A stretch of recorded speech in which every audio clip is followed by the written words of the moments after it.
That. Good morning. Welcome to our town hall meeting.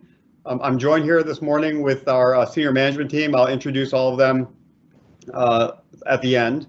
Last October, I held our first ever town hall meeting and promised that we would continue to hold these meetings to share information, let you hear directly from the senior management team, and of course, answer any of your questions.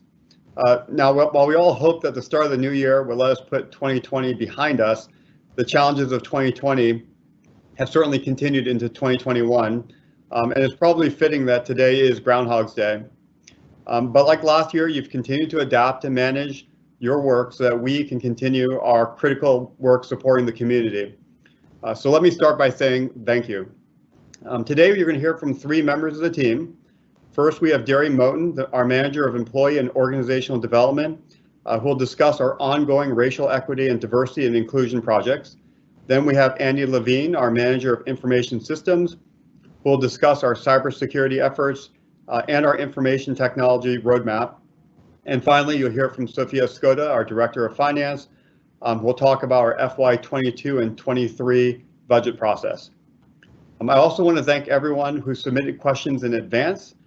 There are a lot of questions about COVID, so before we get started, I thought I'd say a few words about that. As you've seen or read in the news, there have been a lot of changes. The state recently lifted the regional shelter-in-place orders, and the state's vaccine distribution plan, which originally had 3 phases and had water and wastewater workers in phase C, or 1C, was changed to eliminate phase 1C and move to an age-based distribution after phase 1B. We've been working on a vaccine distribution plan for EBMUD, and we'll share that with the entire district soon, but that's more to follow. We won't talk about that today. I also know that many of you have been asking about telecommuting during COVID. In December, we extended telecommuting through March 31st of this year. In the coming week, I'll share an update on this plan with everyone. And finally, many of you have asked about our long-term reconstitution or our safe return to work plan. Again, last year, we put together a plan that was shared with the unions and staff. A lot has changed since then, and we're working on updating those plans. It's still too early to say when we'll be able to return to a more normal pre-COVID business operation. But know that our plan that we're putting together will be based on health department guidance, COVID and vaccination data, the status of school reopenings, and other data. And we'll have more to share with you soon. So with that, let's get started with our first presentation, and I'll pass it on to Derry. Good morning, everyone. We're going to walk you through where we are in terms of our overall diversity and equity inclusion plan right now. But to get started, I want to give you a couple of working definitions. And first, when we're talking about the 3 words of diversity, inclusion, and equity, those words may have different meanings for people, but our working definitions that we want everybody to be familiar with is when we refer to diversity, we're really talking about the characteristics and the traits that make everyone unique. It's not just, we're not referring to one particular race or group. When we talk about diversity, it is the factors that make all of us different and unique. So that's kind of the first thing we want everybody to understand about diversity as we're moving through this. The second is the issue of inclusion. And when we're talking about inclusion, we're talking about the types of behaviors and just general organizational norms that ensure that everybody feels welcome in the organization and everybody feels like they have a voice in the organization. So those 2 are kind of the working words that we're used to hearing in terms of diversity and inclusion, but those are the meanings that we want everybody to be thinking about as we apply this. But the third concept is a relatively new concept in what we're doing here at the district and how we're thinking about things at the district, and that's the word equity.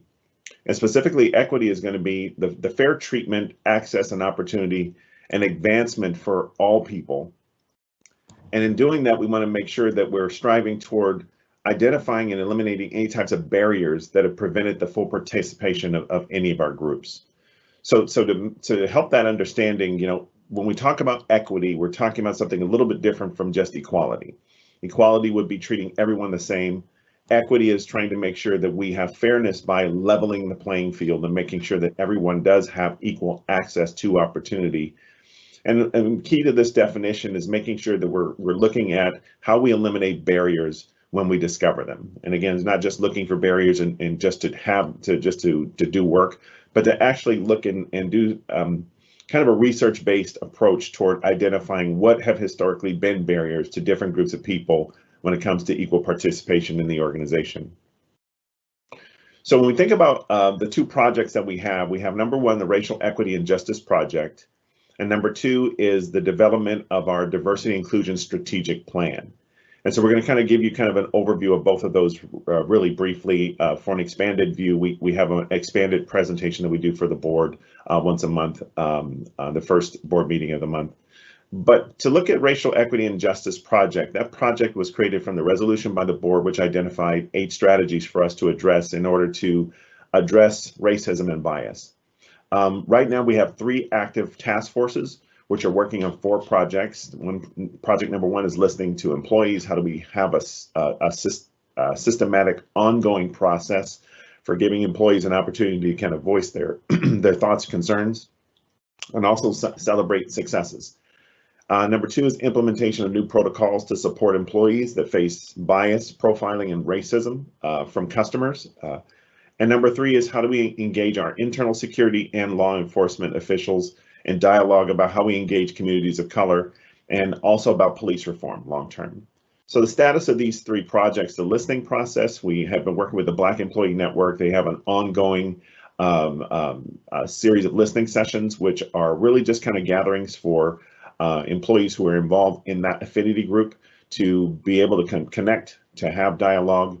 We're taking that model and we're working with all of our other affinity groups and our district advocates to provide training so that each of those affinity groups have the same type of platform to continue having dialogue. The other portion of this particular project is working on a long-term solution for ongoing employee feedback, and we're working on a couple of items that will help us with that long-term. And that would be something that, again, we would look for how all employees can provide feedback and have voice in the organization. So in terms of working on the new protocols to support employees, our task force has been developing methods and, again, hearing specific stories from individuals who have actually faced this type of situation in the field. And what can we do to, again, support those employees long-term after an issue occurs? And so we're working on having a response team and looking at how we can support those employees with resources after an issue occurs. And in terms of our internal security and law enforcement officials, our team that's working on this has actually been engaging both upcountry law enforcement agencies and our local law enforcement agencies, which include sheriff's departments and police departments. We're having our rangers be involved in the dialogue and our security team as well. Again, looking at, how do we engage communities of color, which gets into making sure that we have cultural competence ourselves and actually work with other agencies and find out how they're building cultural competence. And then also looking at how we can continue to establish our partnership with police organizations as they're going through the state mandated police reform process as well. So in this series of projects right now, we have 44 different employees that are subject matter experts in these areas that are working on this process, which includes our steering committee, which is made up of some of our SMT members, and then also some of our union representatives. So that takes us into the dialogue about diversity and equity and inclusion strategic plan. As I mentioned, equity is a relatively new lens for us to be looking at our service and our organization through.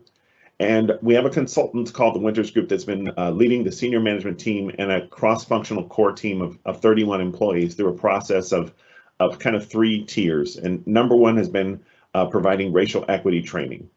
Number 2 is that the Winters Group has been doing an analysis of the district's diversity and inclusion program, doing an audit of our existing programming, where they have done data collection of our existing policies and procedures.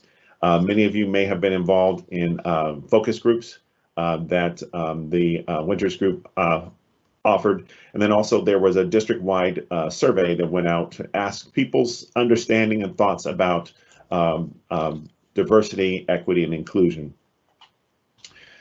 That analysis is then going to lead us into the development of 5 pilot projects which will help us better understand how we can apply equity principles both internally and externally. And the 5 pilot projects are going to range anywhere from how we are currently recruiting, looking at our internal promotion processes, looking at our contracting and procurement practices, looking at our capital improvements and how we're actually working with our communities, and then looking at community engagement in general. And so those are the 5 general projects that we're actually working on here. And in this case, the outcome of the projects is intended to be that we'll be creating our strategic plan from the data that we gather through this process for actually looking at ourselves organizationally in terms of these 5 projects, and then findings that we receive from the audit that the Winters Group is doing for us. Now that audit will be made available to us during the month of February here. And once that audit is completed and provided, the core teams and the SMT will actually do a review of that audit. And then the data from that audit will be made available to all employees probably around the beginning of March. That's our target date to get that out to everyone. So we have a project schedule that we've been working on. And again, as I mentioned, our racial equity and justice initial projects are all working through right now. We're looking at completion of some of these projects during the month of March. There is ongoing work being done in each of them, but through the month of March, we'll have more presentation of specific outcomes that these groups are finalizing. And then as we're doing our work specifically around the development of the strategic plan for diversity, equity, and inclusion, the work that we're doing there will have pilot projects that will go from the month of February, which we're launching again towards the middle of February here, and we'll go through July. And then again, that data that's collected specifically from those projects will then be made available when we get to the point of having our diversity inclusion strategic plan, which we're launching, looking to have completed in August. So our general next steps that we're working on here is, number one, we want to continue to implementing all of the working towards implementation of all of the work that's happening with the racial equity and justice task forces, and then looking at how are we going to then integrate things like training into our work that is going forward in those areas. We'll also be launching the pilot projects, as I mentioned, this month towards actually February 11th is our next session, and those pilot projects will be launching at that point, and they'll be going through the month of July. And then the next thing is that the data that we are collecting from the Winters Group, which will be their diversity inclusion audit, will be delivered to us this month in February. And again, once that data, we begin the analysis of that data, we will be making those findings available for all employees roughly in the month, beginning of the month of March. And again, our project teams will just continue to host initial meetings and begin the process of really defining their goals, conducting analysis in each of those specific areas, and applying the practices that we're learning from our consultants to ensure that we're looking at each of these projects for, number one, how can we apply the process of understanding racial equity and justice, and how we can actually make sure that we're continuing to make progress on building our strategic plan for how we're going to deal with racial equity and justice and diversity and inclusion and equity issues in the district. So my alarm went off because I wanted to make sure I got inside 10 minutes on this presentation. So we're going to stop it right there and turn this back over to Clifford. Thank you, Darian. Of course, people are going to ask questions afterwards. Nice that you have crickets going off. Okay, next up we have Andy Levine. We'll talk about cybersecurity and our IT plan. All right, thank you, Clifford. So for those of you who don't know me, I'm Andrew Levine. I manage the Information Systems Department. Today I'd like to talk to you about our cybersecurity efforts and do a quick review of the roadmap for some of our major projects. So security is a balance of risk, cost, and convenience. We can secure anything. The easiest way to do that is to make sure nobody has access, but then of course you can't get your job done. So the challenge for our IT security group is really minimizing risk while limiting the expense burden on the ratepayers and enabling you to work effectively. So what are the primary risks to our IT systems? They're business disruption, which sometimes is called denial of service, that makes systems not function correctly. There's disclosure of confidential information, such as employee or customer data or critical infrastructure data. And then there's fraud, theft, or criminal deception for personal gain. So we see all three of those. The primary threat actors behind those risks are organized criminal organizations, and we're continuously probed and attacked by these entities. The threats are always evolving, and so we have to as well. So the district has adopted the Center for Internet Security's 20 critical security controls. Basically, these are best practices for security. We had a recent audit against these controls, and we're working to continuously improve our security posture. Part of good security is defense in depth, so that if an attacker gets past one barrier, there are others in place to detect or block their access. So for instance, there's multi-factor authentication. We call it MFA, and that's a good security control.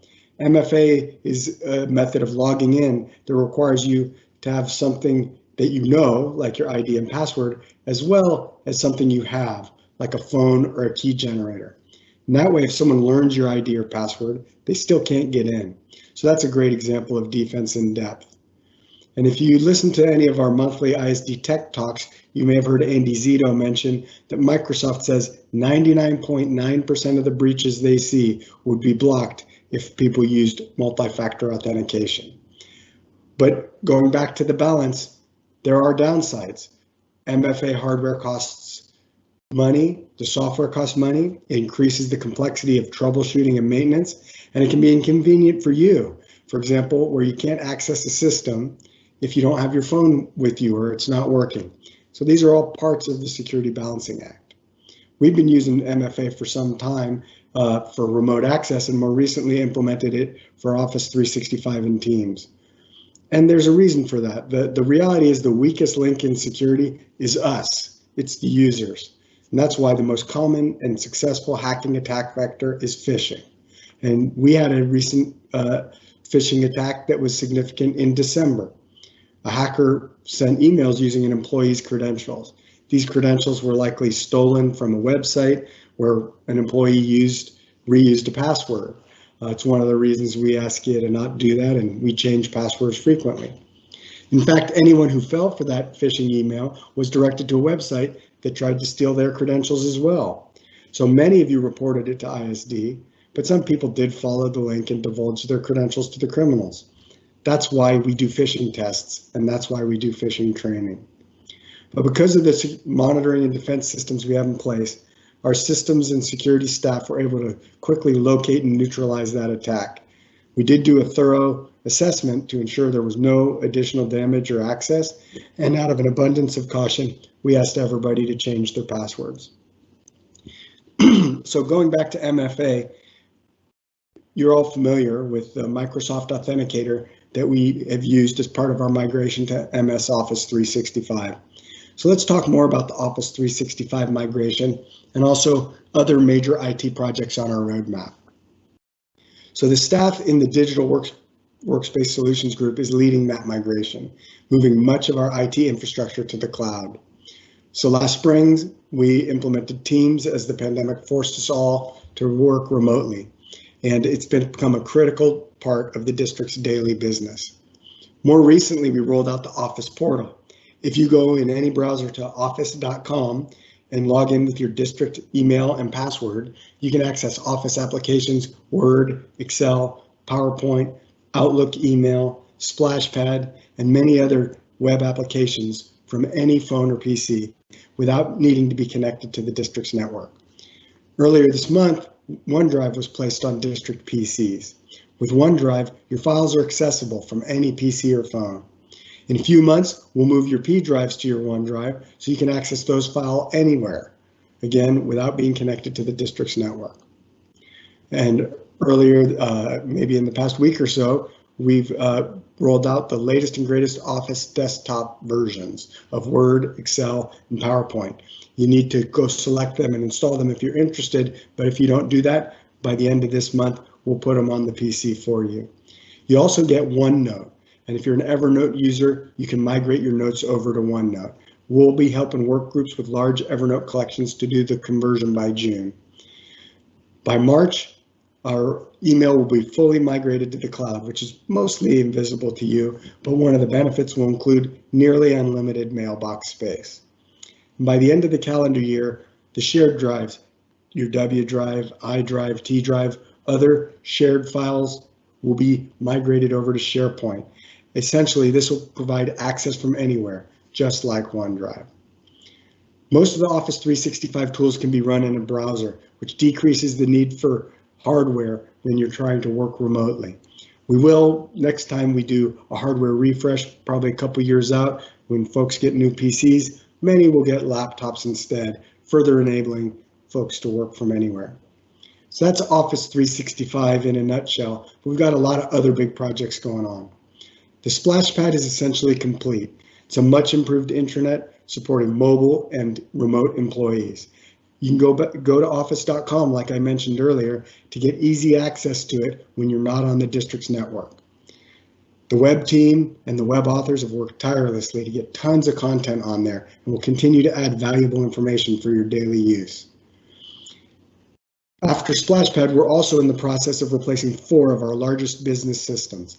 Each of these alone would be the district's largest software implementation in a decade, and we're doing 4 of them. We're furthest along in replacing our laboratory information maintenance management system, which dates back to the mid-90s. Our new cloud-based XLIMS will go live in April. ELSI, the FIS MMIS replacement project, will be live by the end of the year. This is going to provide new, significantly enhanced financial, budget, procurement, and warehouse systems for all of us to use. That's also in the cloud. A couple other big projects are ramping up fast. This includes the replacement and consolidation of our work management systems. We've received responses to our computerized maintenance management system project, CMMS, the RFP, and the stakeholders are evaluating the solutions now. We should start implementing the CMMS by next year. Similarly, our HR pension system RFP responses are also under evaluation now, and the RFP for the replacement of the full HR system will be released in the next several months. Implementation of that project is also going to start early next year. One more project that is in its early stages is our Customer Relationship Management, or CRM project. While that's not a new system, we're striving to improve communication with our customers by centralizing and enhancing existing tools. And that work's ramping up now. So that wraps up the projects I'll talk about today, but communicating with you all is very important. We're always trying to improve the flow of information between you and ISD. So those large projects I spoke about are part of the district's IT governance portfolio. Check out the IT governance page on Splashpad to find out more about the process and the projects that are in the portfolio. That page also includes monthly updates to the status of the projects. And if you ever have any issues with any of your IT systems, please reach out to the service desk.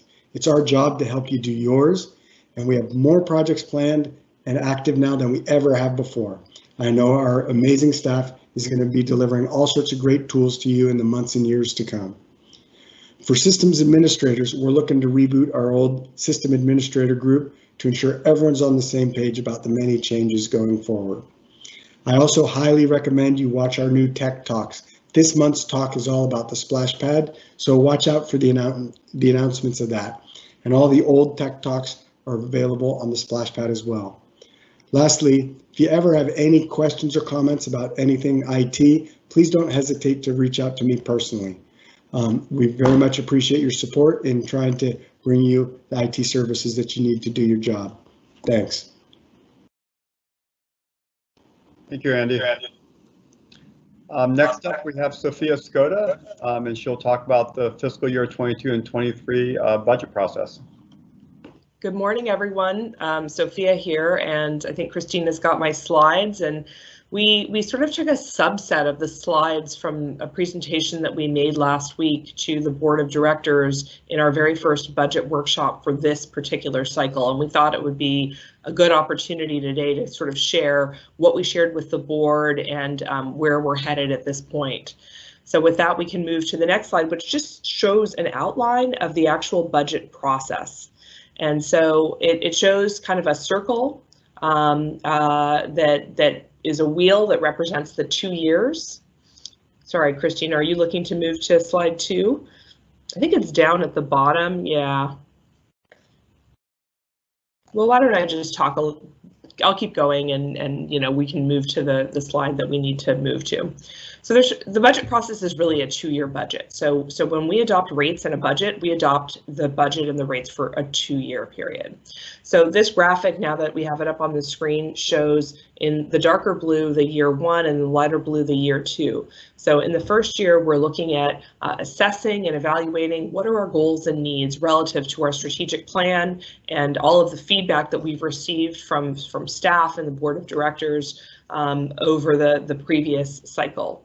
So what happens in that period is that we're developing capital program, and we're looking at our operating budget, and we're trying to understand where we need to be with rates. And so there's been a lot of work done over the past couple of months by staff to come up with what's the right budget given where we are, particularly you know, with respect to our public, who many of whom have been stretched by the pandemic that is ongoing, and you know, when we don't really know when exactly normal comes back. So as part of that process, towards the end of that year, we're reviewing and approving the actual budget, rates, fees, and charges. And that includes, many of you have heard of the Proposition 218 process.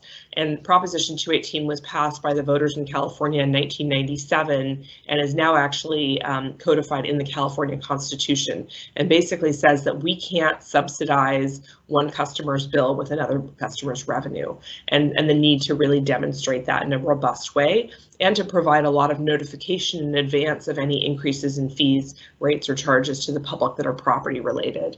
And so that's the sort of glossy brochure that we started sending out a couple of years ago. Used to be sort of a black and white, small print type mailing, and working with public affairs who were really advocating for the customer to say, let's make this you know, easier to digest and more interesting to review. We put together really an enhanced document. So that's going to be going out in April for whatever rates the board of directors decides to move forward with. In the second year of that budget cycle, we actually implement the budget, right? So we've all got budget targets. We know, you know, what positions we have in our group, what funds we have available to implement the programs that we've been tasked with moving forward with. What's interesting is in this particular next year, normally there's a part of the finance team that's working on updating the strategic plan. Well, we really feel like we've done a lot of work on the strategic plan, and at this point, we're really doing the work. We're putting in the pipeline, we're moving forward with the programs that we know that we need to work on with regards to diversity, inclusion, racial justice, and equity. And so we're thinking at this point that maybe we don't update the strategic plan in the same way. We made a change last year which separated the KPI report, which allows the actual strategic plan to be evergreen. You'll remember when we started the first town hall, the first thing we did was actually introduce you to the strategic plan. And then as part of the year 2, we always have, of course, a mid-cycle budget update to let the board know where we are. So moving on to the next slide, with regards to our actual approach for fiscal years 22 and 23, I would say the 3 words that really define it are cautious, realistic, and flexible. So we want to be cautious given that there are impacts to our economy, there are potential impacts to different sectors in water sales, and our ability to collect at this point, given what's happened to many of our customers as a result of the pandemic. So realistic in that we are looking to really recognize that our customers are financially stressed, that our region is stressed. And you know, we've all seen a lot of the news of furloughs, layoffs in some cases, pay cuts. All of these types of things impact our ratepayers and the cities that we serve. We also took this as an opportunity to really reevaluate our spending, our priorities, and our strategies. And then there's the flexible, which is we know that we're going to have to be adaptive. We can't see in advance what we're going to need. ISD, on a moment's notice, essentially had to help us move to become a mobile workforce for many of us. And so how do we move forward with critical work while being responsive to what we actually see before us? So these are the three themes, I would say, of the budget. So moving on to the next slide. Some of the key financial assumptions that are part of the budget include water consumption for fiscal years 22 and 23, because so much of our revenue really does come in on the volume charge. And that, again, as a reminder, is because we want to incentivize conservation amongst our ratepayers. So we're assuming 144 MGD for fiscal year 22 and 146 for fiscal year 23. Now, last year, we actually sold more water than this. We sold almost 148 million gallons a day. And that means, that there can be some additional revenue from that. The problem really is when you under budget the amount of water you're going to sell and then you're short on your budget. We want to be as close as possible, but it's almost impossible to hit it on the nose, as you might imagine, because the weather changes, industry changes, all of those kinds of things will affect the consumption. We also have budgeted for a dramatically reduced SCC. That's our capacity fee, the fee that new apartments and homes and businesses pay when they join on to our system to reimburse our ratepayers for the investment that they made to allow them capacity to be able to join. And so, for example, this year we're expecting that we'll have brought in $40 million from all of the growth in our service area. But we did undertake a capacity fee study update this last year, and as a result of really dramatically, reduced water use amongst the average customer over, 10, 15 years ago when the last SCC update was done, we are reducing our projections for what we're going to see in the SCC revenue as a result of the likelihood of adoption of this new SCC practice that really reflects lowered water use throughout our population. We've also reduced our interest earnings rate. Those of you that you've seen your savings account isn't earning very much anymore, and so certainly the district's account is neither, about 0.25%. But on the positive side, we've reduced our borrowing rate. So we're assuming that we can borrow 30-year funds, and we propose to fund about half of our capital budget using debt at under 4%. So that's positive. We also did make some CIP deferrals to be able to fit into what we'll show you on the next slide. And on the wastewater side, we basically are looking to a reduced resource recovery and PGS energy sort of scenario, which allows us to really deal with nutrient loading limits that we see coming down the pike. There's also reduced capacity fee revenue as a result of the lowered water use, because obviously both water and wastewater are affected by reduced water use. So moving on to the next slide, you're wondering perhaps what rate increases do we think we may see. So this shows that we've had a number of years of fairly high sustained rate increases, higher than we had previously projected at the time. But going into fiscal years 22 and 23, we had been projecting rate increases of 5% and 5%. And at this point, our current planning assumptions have reduced those by 20% to 4% and 4%. We haven't made any changes on the wastewater side. We're still moving forward with 4% and 4% rates. All right, moving on to the next slide. What we'll see here is just some words to kind of share with you why do we have these updated rate targets, and can we keep doing what we plan to do? And the answer is we can continue with our priorities to continue to maintain and upgrade infrastructure. We know what happened during our last economic recession is that we underinvested in maintenance, and we really have have had a price to pay as a result of that. So no changes at this point are proposed there, and we're proposing to maintain our staffing. So unlike many of the agencies in the area that are seeing contractions of their staffing, we are staying the course. And the goal is that I want to be you know, as all the finance directors at EBMUD have always been able to maintain our workforce and not to have any sort of impacts to pay for our staff. So with regards to potential issues that are coming up, obviously, those of you that are a part of our unions will know that we have labor agreements that are expiring and so need to be renegotiated. We have the recovery from the pandemic that we're going to be in the midst of, hopefully. I think we all have our fingers crossed on that. And these lower rate increases do require some reductions in some of our planned programs and capital projects, and but it does really allow us to be responsive to the current economic landscape, working to minimize that rate increase while still moving forward with core important work. So what does our CIP look like? That's the next slide. And what you'll see is it really is dominated by pipeline work. So you can see there more than 40% of the CIP is pipeline. And then we have our other areas as well. So raw water, reservoirs, pumping plants, recycled water, and work on our water treatment plants as well. That's planned over the next 22 to 26 period. So moving on to our next slide is just the same shot for our wastewater budget. And so what you'll see there is that we've got about $200 million as the total budget, with about the bulk of it really addressing aging infrastructure. So moving on to the next slide.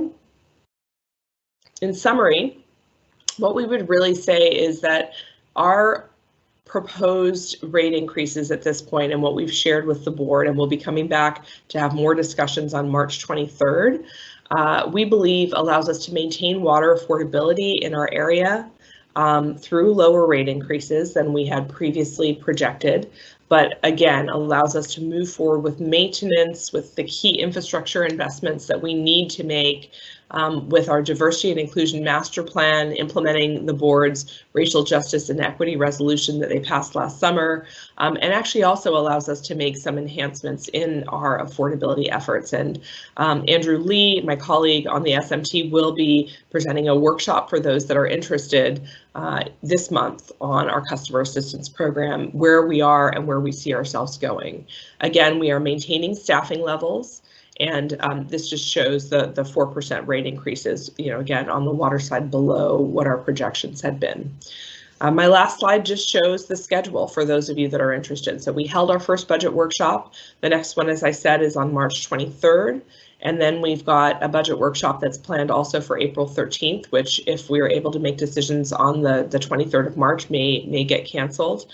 And then we talked about the Proposition 218 mailing process. It'll start getting mailed relatively in April, assuming we don't have a third budget workshop, and they must all be in the mail and in the hands of our customers by the end of April.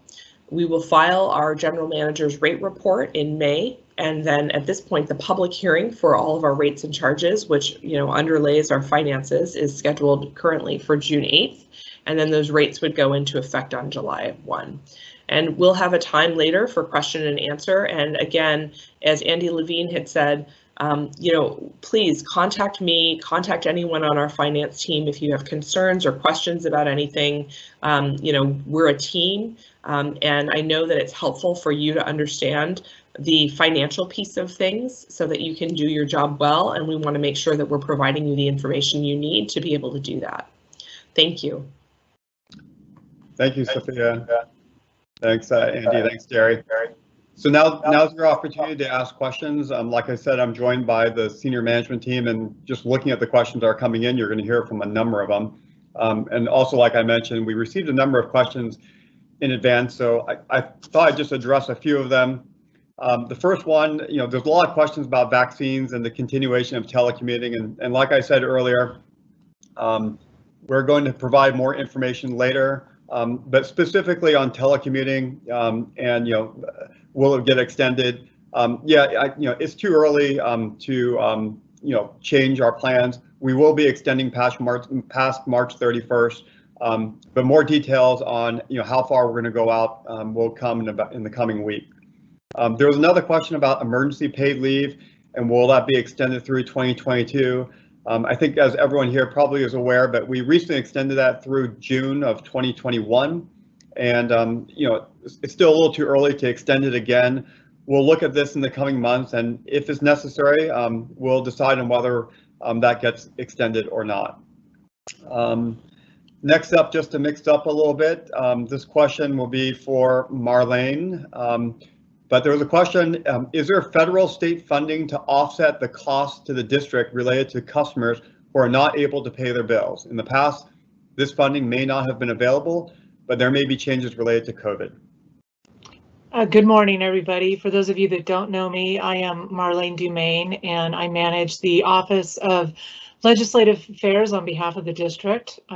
Me and my team are based in Sacramento, and we handle both state and federal issues from that office. The question you ask is very timely. The big answer is yes, there is federal funding. Particular, there's not state funding at this point. But there have been several federal COVID relief packages. The most recent relief package includes utility rate assistance. The trick now is trying to get some of that funding to accrue to the district. And we are working both the state and federal channels to try to get some of that money to come to the district. But right now it's unclear if and how much the district might see. Thank you, Marlene. Next question is for Jimmy Oloye, our Director of Engineering and Construction. And the question is, what makes up the other category of the CIP budget? Yes, good morning, everybody. And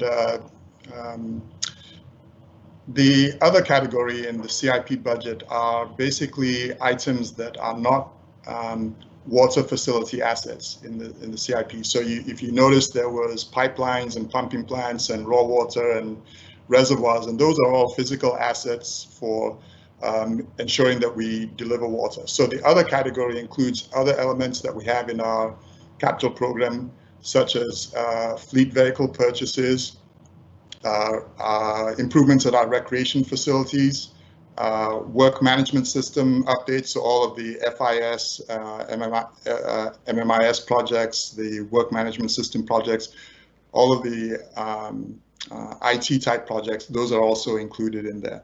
So it really, in summary, it's projects that are related to elements of our work that are not actually water facilities that we use to treat and distribute water. Thank you, Jimmy. Next up is for Dave Briggs. Can we continue testing for those that participate in the COVID testing until most of the staff is vaccinated?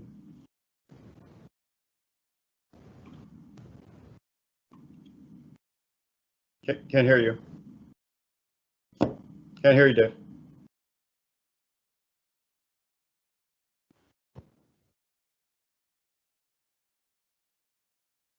Okay, can you hear me now? Yes. Okay. All right, I'll repeat the answer. Good morning. I'm Dave Briggs, Director of O&M. So with respect to testing, there's a couple things going on. Employees have always had the opportunity to go obtain a COVID test with their healthcare provider on district time if you organize that ahead of time with your supervisor, and that will continue. For the past roughly 4 weeks or so, the district has been administering its own testing program for certain classifications of employees who necessarily work in close proximity to each other on a regular basis. And that program was started up to coincide with the intensifying period of the pandemic that hopefully we're now on the downhill slope of and rapidly improving.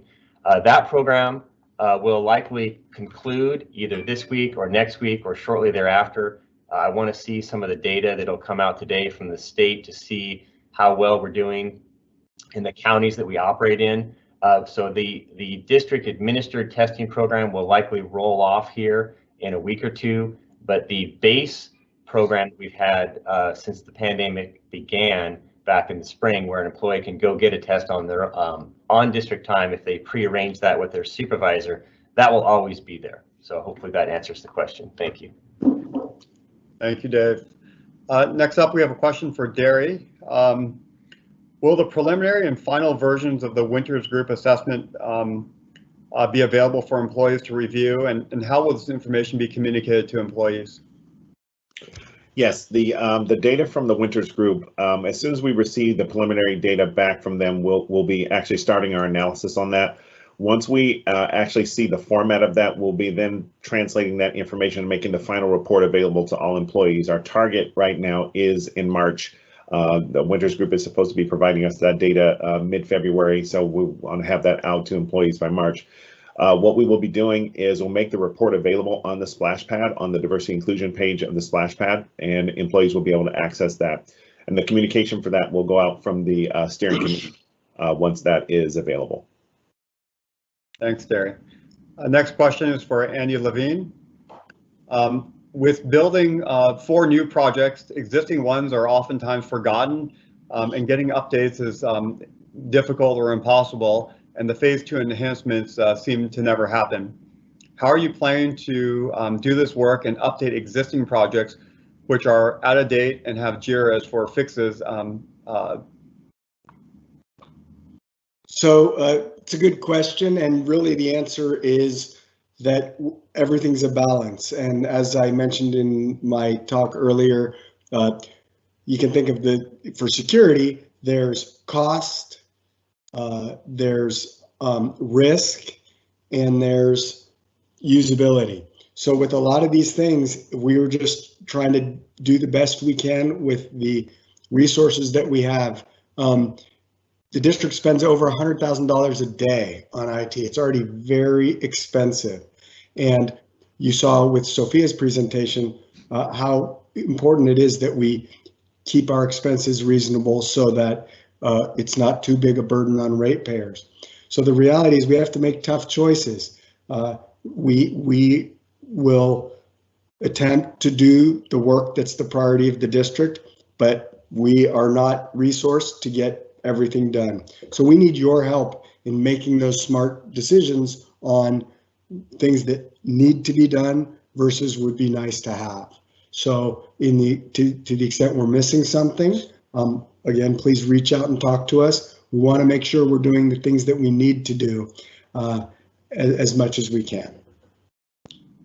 Thanks, Andy. Next 2 questions will be for Dave Briggs. The first one is, will the district require proof of vaccination to protect employees and the public? Hi, good morning again. Yes, the district will request that employees provide that information so that we can generally track the rate at which employees are vaccinated. That will help, as Clifford mentioned earlier, help us guide reopening and returning to work. That form should be available on the splash pad. If it's not, it will be available very, very shortly. We know that there's probably at this point, probably half dozen or so employees who have already been vaccinated. So Laura Costa and her team have quickly developed that form so they could intake that information and keep it confidential as well. Thanks. Next question also for you, Dave, is do we have a disciplinary policy for individuals who refuse to wear masks in the office? Yes, so the short answer is yes, and the board and the management team have been resolute in our opinion that we take safety very serious here, take it very seriously. So over the summer, we promulgated a policy that outlines how if employees are not adhering to the safety protocols here at work, they will be disciplined. We have 4 cases pending from 4 individuals who were not wearing face coverings over the summer, and we're pursuing those. So yes, we have a policy in place. A warning letter will be issued to that employee if they're not following any safety protocol, blatantly not following that safety protocol. And we have that track record already established and do have a policy in place. Thank you. Thanks, Dave. Next question is for Andy. It's a longer question, so I'm going to summarize it a bit, but I think the gist of it is sometimes it seems like the restrictions and requirements that ISD places on employees for the IT applications seem pretty rigid, and that rigidity makes it difficult for people to do their work. Can you provide your perspective on that? Sure. I guess my answer would be similar to the previous question, which is everything's a balance. If ISD is putting restrictions on what we can do, in general, it would be There'd be security considerations, cost considerations, or maintainability considerations. Now, of course, in the end, we're a service group. We're trying to help you do your work. So to the extent that there are restrictions that are causing us problems, we need to have conversations around those. But once again, we go back to that balance. Look, we have a great staff in ISD, and they can do anything that you need. The issue is, how expensive is that going to be? What are other district priorities? And really, more and more, what about the security of that data? So I can tell you that the folks in ISD, all they want to do is help people. That's what they come to work for. But we do have so many restrictions placed on us from these other areas. So again, if there's something that is causing problems with your workflow or your work, contact me or somebody else in ISD, and let's see what we can do to help you with that. In the end, that's what we're there for. Thanks, Andy. Next question is for Dave, and he answered this a little bit, but maybe you can add a little more to us. But I'm hearing that some employers are being required to submit to testing. Is this true? The testing program that the district is conducting week 4 of right now is not mandatory. So the identified classification of employees who are part of that program are handed kits in the morning once a week. So we're testing these employees once a week. If employees refuse to participate, no action is taken. There was a brief period of time when we were administering discipline for those that failed to participate, but we rescinded that policy and no employee was disciplined if they chose not to participate, and that's how the program is administered today and going forward. Thank you, Dave. So the next question, this one came in advance. It was a long question, so I'm not going to read the entire question, but it was about virtual meetings and scheduling. And I think the general point of the question is that there are a lot of employees who felt the meetings were being scheduled on top of each other, and staff are feeling overloaded. So first, just again, given the nature of the question, I think there's a certain amount of MS Teams and Zoom fatigue that I read in that particular question. And I also think because of the virtual meetings, it's really easy to schedule back-to-back meetings because we don't have to run from one meeting room to the next. The other part of the question I think they're getting at is, some employees, when they're working at home, they're trying to balance working from home and the challenges with working from home, especially if they have kids that are distracting them. So we just have to be aware of that this is a challenging time for a lot of people. So I mean, to the comment and the question about scheduling meetings on top of each other, I'll talk to the managers about checking people's schedules to make sure that they're not scheduling meetings on top of each other, to the extent possible. And I'm sure that most people do this already. That said, sometimes there are large meetings that they invite lots of people, and they find the best time that fits most people's schedule. And there may be some conflicts, and this is no different than how you probably did it pre-COVID. If you get 2 meetings that conflict, talk to your supervisor about the conflict, and tell them which one that you think is most important, or ask them what meeting they want you to attend. Next question is for Sophia. The district will be incurring debt to fund part of its capital improvement program. The borrowing rate was mentioned is less than 4%. Currently, money may be borrowed at lower rates depending on the district's rating. Does the district's rate allow us to borrow at lower rates? And if not, are there steps we can take to improve our rating? So there are 3 sort of major rating agencies. There are technically 4, but there are 3 that we would say are the premier ones: Moody's, Fitch, and Standard & Poor's. And so from Standard & Poor's, we have the highest possible ratings for our water and wastewater enterprises, and we have a step down from Fitch and from Moody's. That rate that I'm talking about is a planning rate because, as you might imagine, the markets change, and so our prior planning assumptions were 5%, and so we've brought those down by 20%, kind of reflective of the current marketplace. When we are borrowing for a period of 30 years, and so, as you might imagine, you know, the rate at which we borrow, the tranches of money that we pay back. So the investors that we pay back after 1 year, after 2 years, after 5 years, after 10 years, and after 30 years all receive different rates. So that rate is kind of an all-in rate. So you know, it's kind of like your, you know, it's not exactly like a mortgage, but it's very similar. So at this point, we are doing well, kind of from a rating perspective, and we are working on the metrics that could increase our ratings with the rating agencies where we essentially don't have the highest rating.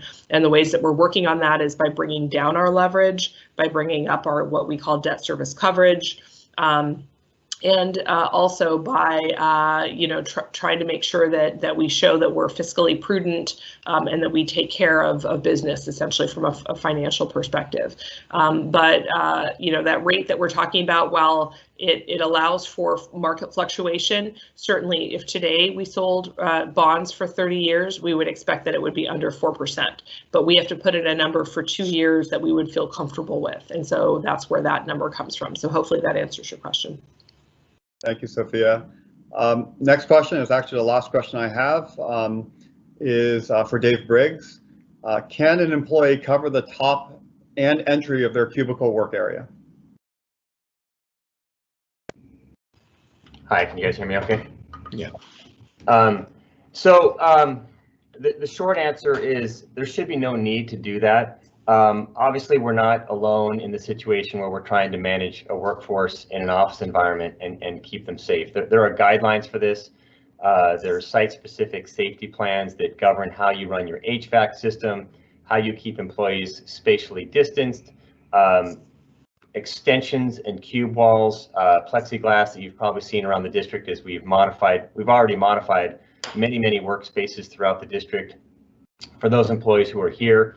There's sanitization rules, there's the self-check, there's percent occupancy limitations that the county gives us guidance for. So all of these safety measures are designed to keep people safe when they return to work.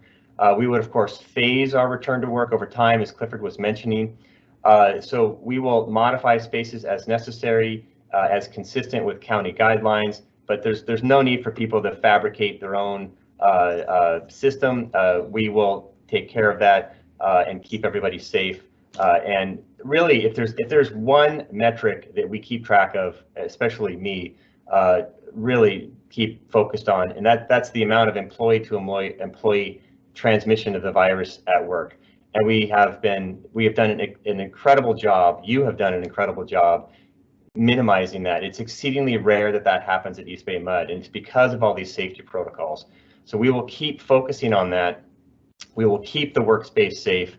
We will keep and prevent employees from transmitting it from one to another.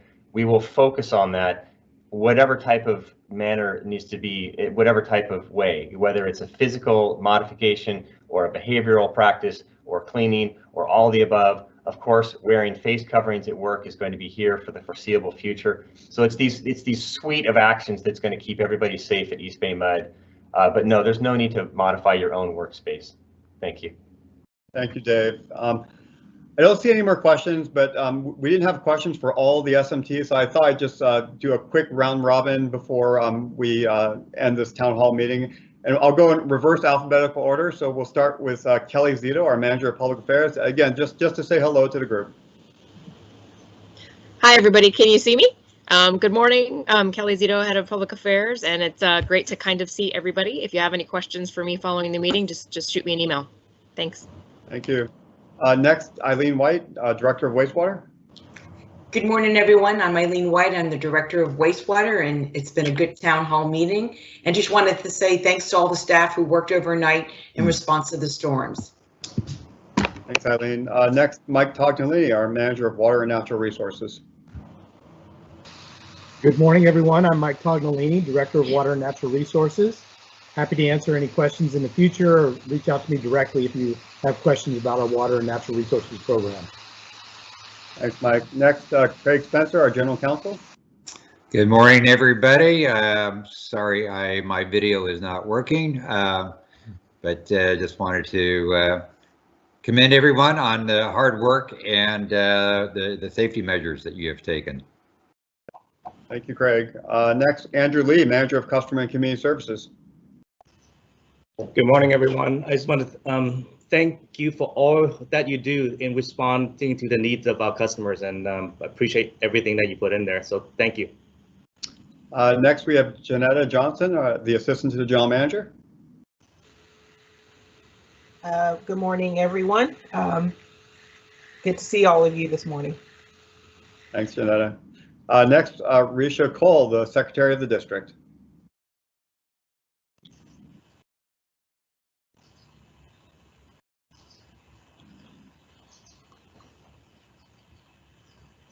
Okay, maybe since I don't hear Risha, we'll skip over. Mike Ambrose, Manager of Maintenance and Construction.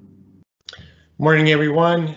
Looks like things are getting better with the pandemic, and I'm hoping to see a lot of you soon. So take care, everybody. Thanks, Mike. Let's jump back. Risha, are you there? I'm here. I was on mute. I was just saying thank you to everyone who participates in the racial equity and justice projects. It's a lot of effort, a lot of work. And thank you for being patient with us with our board meetings and for helping us. It's a whole team, it's a whole process to make those virtual board meetings happen. And just want to thank people for their comments, input, and patience as we still conduct the business of the district. So thank you. Thanks, Risha. And finally, Laura Costa, the Manager of Human Resources, couldn't join us today. We're kicking off the contract negotiations, so she's a bit busy today. Anyway, I want to thank everyone for joining the town hall meeting, and we'll have another one in the coming months. Have a great day. Bye.